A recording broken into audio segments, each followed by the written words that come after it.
YouTube? I'm back again today for another game review. And today I'm very excited to check out Fluff from Bananagrams. This is for ages 8+, 2 to 4 players. Take you, I don't know, about 15 to 20 minutes to play. And Fluff is another take on Liar's Dice, in which you're going to be rolling up 5 dice and then trying to predict how many dice there are of a specific type around the table. And the next person has to either raise your prediction or call you out on your prediction and say, I think your prediction is wrong. If you're wrong, then you lose a dice. If they're wrong, then they lose a dice. The last person with dice left is the winner of the game. It's very light. It's very simple. It's a classic game. Does this version do enough to set itself apart? Let's open it up. I'll tell you what I think. Alrighty then, we're going to take a look at what you're going to get inside of Fluff. So first and foremost, we have our handy dandy rule thing, which is actually on the metallic, outside of the box. It's got like a metallic clasp that stays there, and they got the rules right here. It's pretty well done. They got a lot of flavor text in here that you don't really need about, how you should shake and the different characters and whatnot. But overall, it's a really simple game. It should have you up and running in no time at all. And also, I can teach you how to play the game right now. So Fluff is Liar's Dice. Let's get that right out of the way. This is Liar's Dice. There's no real differences between this and Liar's Dice, except for some slight rule changes here and there. But let's go over the components. Let's get into how it works, and I'll teach you how to play Liar's Dice in Fluff at the same time. It's amazing. So first and foremost, everybody's going to get one of these containers right here. And these containers are going to have 5 dice on the inside. They're standard D6 dice, but instead of having a 1, they have a animal face on it, which is also a wild. So everyone's going to look like that, just with different animals. And what you're going to do is, depending on the number of players you have, you're going to shake it up like so. Then you're going to secretly peek at what you have on the inside. So I have 2 3s, a 5, a 2, and a wild. So technically it's like I have 3 3s, or 2 5s, or 2 2s. The wild can be anything you want it to be. So now, everyone's looked at their cups. We have 20 out here. 20 dice grand total. And now the first player is going to start by claiming that there is at least X number of the number X out there. So 4 number 5s, or 2 number 3s, or 7 number 4s. So you're saying there's at least 7 4 dice. So let's look at what I have, and then I'll just give you an example. So I had 3 3s, so I'm feeling pretty confident. I might go, there are at least 6 3s out there. So I'm saying that combined, all of our dice, there will be at least 6 3s. So now, this person goes next, and they have a choice. They can either raise the bid by raising one of the 2 numbers. So I said that there was 6 3s, and you have to raise either the 6 or you have to raise the 3s. So let's see what he's got, and then we'll decide what he's going to do.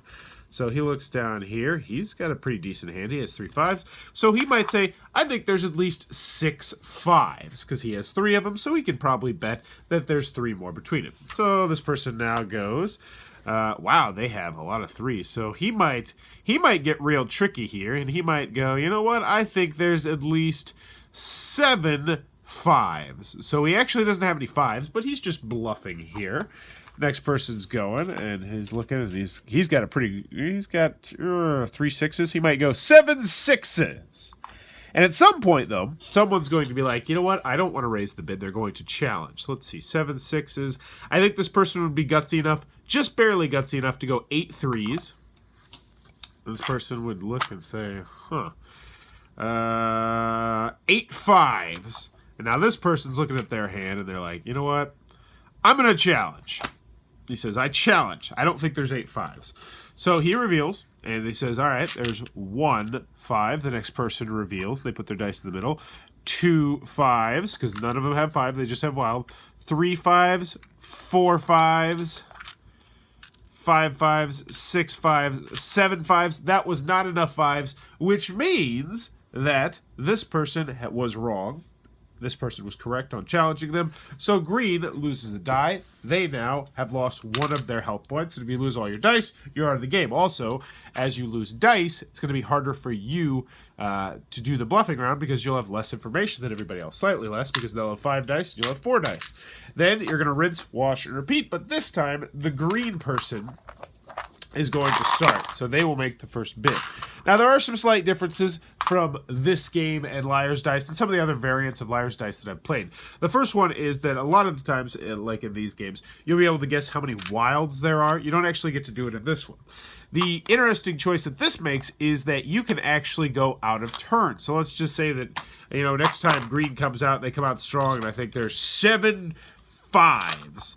They said 7 5s. And then this person over here, if they really wanted to, could challenge. So they might challenge. It's a very high-risk, low-reward thing, though, because if you're wrong, you lose 2 dice, whereas if you are correct, it's still just normal. They would only lose 1 dice. So I've never actually seen it happen in the games that we've played in my classroom of this, but it could happen, I guess, if you really wanted to challenge somebody. Not quite sure why you'd want to do it. But you're going to do that until only one person has dice left, at which point they will be the winner of Fluff. And that, in a nutshell, is how the game is played. Alrighty then, Fluff from Bananagrams. What are my final thoughts? Let's go over the pros, let's go over the cons. First, on the con side, game's not going to be for everybody for a variety of different reasons. 2 to 4 players, restricted player count. And I want to really emphasize this. This is one of the main cons I have with this game, because this is Liar's Dice. Let's not beat around the bush here. This is Liar's Dice. And I love Liar's Dice. I have 2 copies right there. I have 1 more copy in my classroom, so if I wanted to, we could play up to 18 players. And I have played like really high player count Liar's Dice. It's a really fun, tense game as people get eliminated and the table starts to close in. I love that game. And the fact that this only goes up to 4, it just seems like such a big oversight, because other variants or versions or rip-offs of Liar's Dice that I've seen in the past have all gone up to 6 players, or at bare minimum, I imagine, 5 players. The fact that this only goes to 4 players, I just feel like that was a big misstep by them, because if you want to play this at the player counts you're probably going to want to play it at, you're going to have to get 2 copies of the game, so I felt like that was a poor idea. Also, that version of the game has a board, which is kind of useful to keep track of everything. I know they wanted to go with a minimalist style here, and it's a much smaller box, which is nice, but still, I do like the board. That's another big con. If you don't like Liar's Dice, or if you don't like just pure bluffing games, this one's not going to be for you, because it is just a pure bluffing game.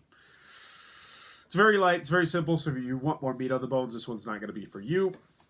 Another con that I have with this game is that they add 1 new rule in it, which is that you can challenge other people even when it's not your turn. So normally you have no interaction when it's not your turn, but with this one now you can call people's bluff, which sounds cool, but in practice nobody does it because it's high risk, average reward. If you're wrong, you lose 2 dice. If you're right, they lose 1 dice. I really felt like that should have been 2 and 2, and it would have been much more lucrative.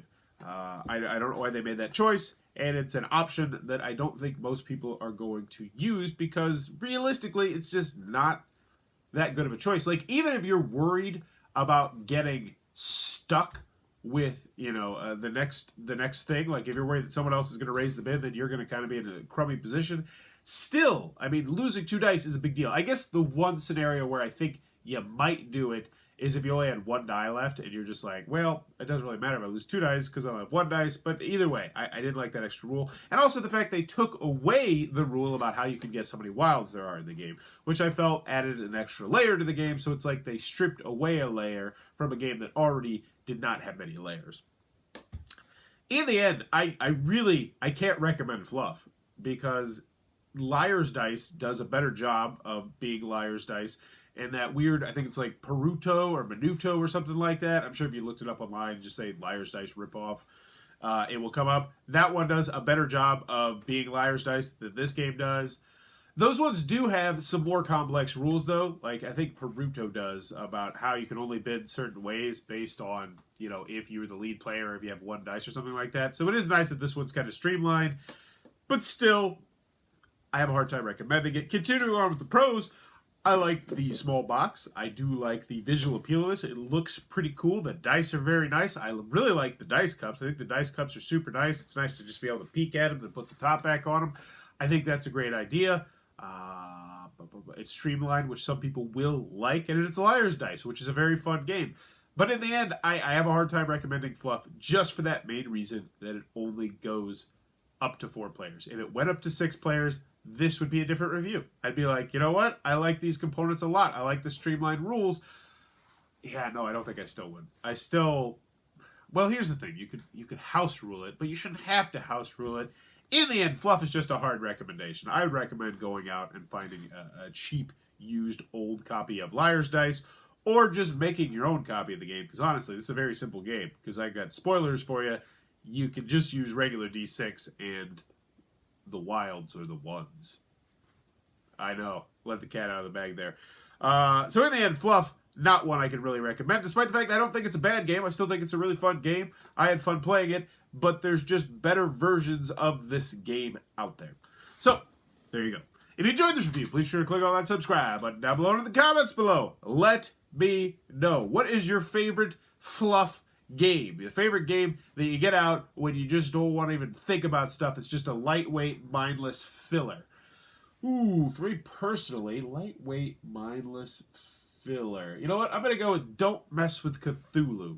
You don't really have to think about too much. It's all just about trying to figure out who the bad guy is or who the good guy is and just pointing at stuff. It's a fantastic game from Indie Board and Cards, which I feel like is just terribly underrated. Absolutely outstanding game. Check that one out. But what is your favorite Fluff game? Let me know in the comments below. And as always, thanks for your time, YouTube.